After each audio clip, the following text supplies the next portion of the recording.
নমস্কাৰ কেইটামান বিশেষ কথা ক'বৰ বাবে মই এই ভিডিঅ'টো প্ৰস্তুত কৰিছো আজি আমাৰ লগত যি হৈ গ'ল যি অভাৱনীয় ঘটনা ঘটি গ'ল সেই ঘটনাক লৈ পেলাই গোটেই অসমবাসী দুখত ম্ৰিয়মান হৈ আছে অকল অসমবাসী নহয় অসমৰ আকাশ বতাহ মাটি জীৱ জন্তু গছ গছনি চাকি সকলোৱে আজি দুখত কান্দিছে মই বুজি পাইছো গোটেই অসমবাসীৰ ওচৰত বহুত প্ৰশ্ন আছে বহুত খং আছে বহুত ক্ষোভ আছে কিন্তু সেই ক্ষোভৰ খঙৰ বহিঃপ্ৰকাশ হিচাপে আপোনালোকে আমাৰ মৰমৰ বৌক গৰিমা বৌৰ ওপৰত প্ৰশ্ন উত্থাপন প্লিজ নকৰিব তেওঁ কি হেৰুৱাইছে সেয়া হয়তো আমি অনুভৱ কৰিব নোৱাৰিম আমিও হেৰুৱাইছো কিন্তু তেওঁ নিজৰ মৰমৰ গল্ডিক হেৰুৱাইছে তেওঁৰ গোটেই পৃথিৱীখন অকল গল্ডিৰ লগতে আছে গম পায়নে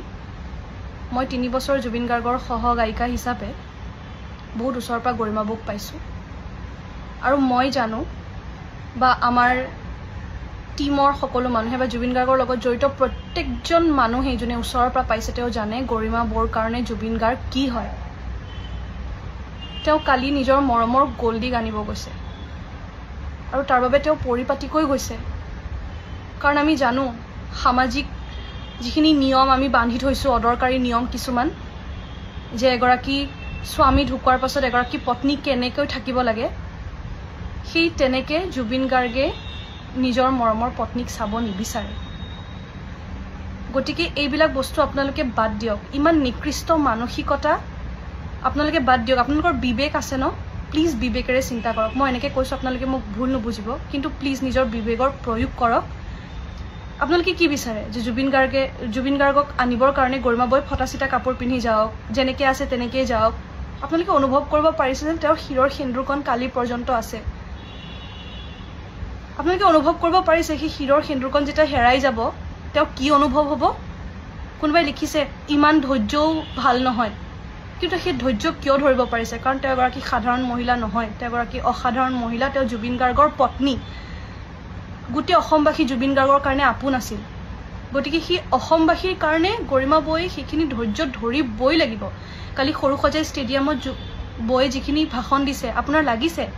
এজন সাধাৰণ মানুহে মই বা আপুনি সেইখিনি কথা ক'ব পাৰিম তেওঁ কিয় ক'ব পাৰিছে কাৰণ তেওঁ জুবিন গাৰ্গ নোহোৱাৰ পাছত তেওঁৰ যিখিনি দায়িত্ব তেওঁ জানে তেওঁ শিকাব নালাগে সেইখিনি বস্তু আৰু এইখিনি সময়ত আমি বৌৰ ওচৰত সাহস হৈ থিয় হ'ব লাগে তেওঁ সমালোচনা কৰাৰ সময় আমাৰ এতিয়া নাই আমাৰ যোগ্যতাও নাই আমাৰ কোনো যোগ্যতা নাই তেওঁৰ ব্যক্তিত্বৰ ওপৰত প্ৰশ্ন তোলাৰ তেওঁৰ চৰিত্ৰৰ ওপৰত প্ৰশ্ন তোলাৰ আমাৰ কোনো যোগ্যতাই নাই গতিকে সস্তীয়া জনপ্ৰিয়তা অৰ্জন কৰিবলৈ যিটি কথা নক'ব মুখত যিয়ে আহে তাকে নক'ব খং আছে বুলিয়ে যিটি কথা প্লিজ নক'ব আৰু যোনে কৈছে তেওঁলোকক মই গৰিহণা দিছো প্লিজ এনেকুৱা কাম প্লিজ নকৰিব আৰু দেখিছো তেওঁৰ এইবিলাকতো হৈছে আজি 21 শতিকা আজি এই আধুনিকতাৰ যুগতো আপোনালোকে প্ৰমাণ দি দিছে যে এগৰাকী স্বামী নোহোৱাৰ পাছত এগৰাকী নাৰীয়ে কি প্ৰশ্নৰ সন্মুখীন হ'ব লগা হয় হিয়াৰ প্ৰমাণ আপোনালোকে আজি এই আধুনিক যুগতো দি দিছে তেওঁৰ চৰিত্ৰৰ ওপৰত প্ৰশ্ন তুলিছে কেনেকুৱা নিকৃষ্ট হ'ব লাগিব আপোনালোকৰ মানসিকতা আমি দেখিছো জানো তেওঁ কিমান কষ্ট পাইছে আমি অনুমান কৰিব পাৰিম নে কেতিয়াও নোৱাৰো সেই মানুহগৰাকীয়ে সদায় জুবিন গাৰ্গৰ কাৰণে অপেক্ষাই কৰি থাকিলে তেওঁ নিজে কৈছে জুবিন গাৰ্গ সাংসাৰিক নহয় তাৰ পাছতো তেওঁ ইমান মৰম কিমান ভাল পোৱা থাকিলে সেই মানুহজনৰ কাৰণে প্ৰত্যেকটো মুহূৰ্তত অপেক্ষা কৰি থাকিব পাৰে ইভেন মৃত্যুৰ সময়খিনিতো তেওঁ চাবৰ কাৰণে অপেক্ষা কৰিছে কেনেকুৱা পৰিস্থিতিত আছে তেওঁ তাৰ পাছতো প্ৰত্যেকজন মানুহ যোন ঘৰলৈ আহিছে তেওঁলোকৰ ওচৰত তেওঁ কথা পাতিছে তেওঁলোকক মৰম কৰিছে আমাৰ কাৰণে জুবিন গাৰ্গ অভিভাৱক স্বৰূপ আছিল গতিকে সেই অভিভাৱকৰ দায়িত্ব যেতিয়া জুবিন গাৰ্গ নাই ন তেওঁ পালন কৰিছে মই গৈছো মই কান্দিছো বৰ কোলাত শুই পেলাই তেওঁ মোৰ মূৰত হাত বুলাই কৈছে যে নাকান্দিবা ধৈৰ্য ধৰা